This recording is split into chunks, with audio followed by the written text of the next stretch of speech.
the Temple Mount in Jerusalem, the place where heaven and earth meet, where Solomon's temple stood, and where Herod built his magnificent edifice. It is sacred to more than half of the world's population.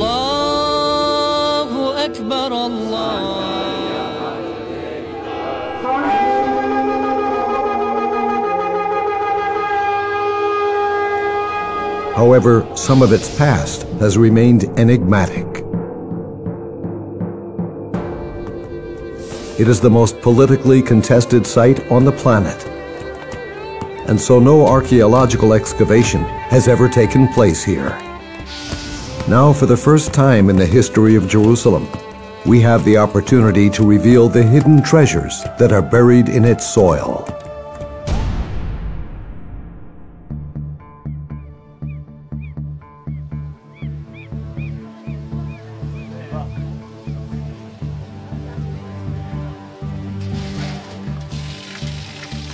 In 1999, while I was a student of archaeology, I heard about an illegal excavation that took place in the Temple Mount. A huge pit had been illegally bulldozed deep into the Temple Mount. About 400 truckloads of soil saturated with archaeological artifacts were dumped right down there in the Kidron Valley.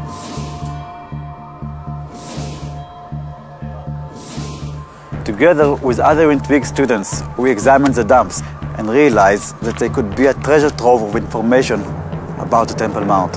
First of all, welcome to the Sifting project of soil from the Temple Mount.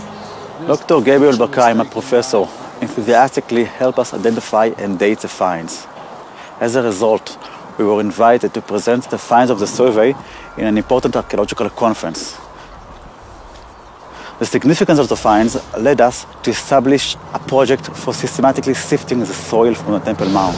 The Temple Mount is inaccessible to archaeologists. The finds unearthed in the Sifting project cast a new light on the history and archaeology of Jerusalem and the Temple Mount. This is a very rare and once-in-a-lifetime opportunity to discover original finds originating from the Temple Mount. In this process of work, we locate, analyze, process, study, categorize, as well as prepare for publication many tens of thousands of artifacts which otherwise would have been thrown away.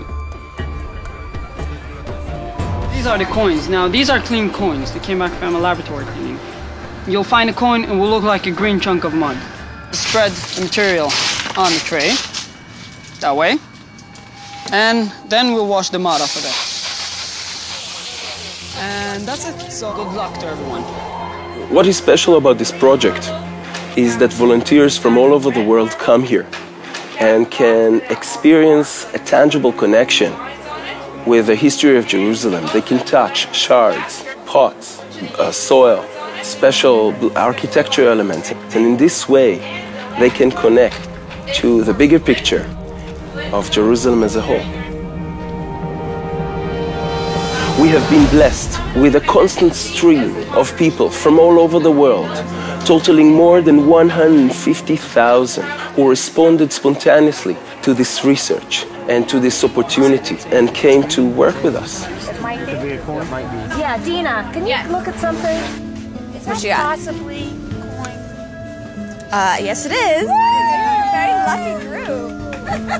Well done, guys, we have another coin. One of our challenges was how do we deal with so many artifacts that were wrenched from their original context. To overcome this problem, we developed new archaeological methodologies and we are using advanced statistical tools such as data mining software.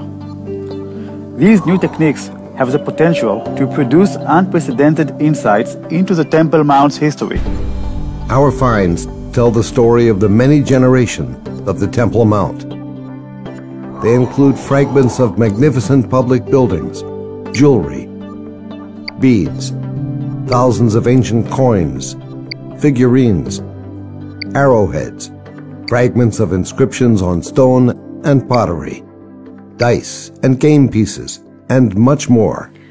We've recovered numerous geometric, multicolored floor tiles from the Second Temple period that have enabled us to begin to reconstruct what Herod's Temple Mount courts may have looked like.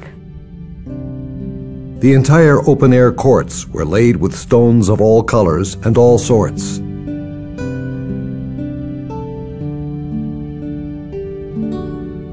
Sometimes small finds can be of great significance. This is the first ever ancient Hebrew inscription that was found in the Temple Mount.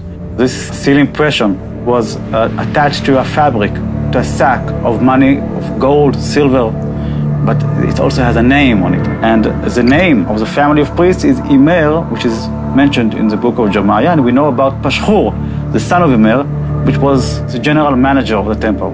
And Pashhur, son of Immer the priest, he was the chief officer in the house of the Lord. These finds, if left unpublished, will have no effect on the archaeological research regarding the Temple Mount and will be as though never found.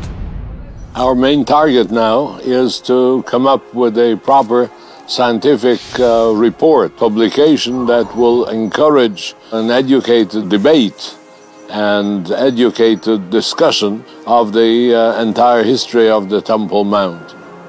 One of our most exciting finds is a half-shekel silver coin, dated to the time of the Second Temple period. During Temple time, each one contributed a half-shekel towards the upkeep of the temple. This coin symbolizes public responsibility towards the most spiritual center. This half-shekel has inspired us to launch our own half-shekel campaign.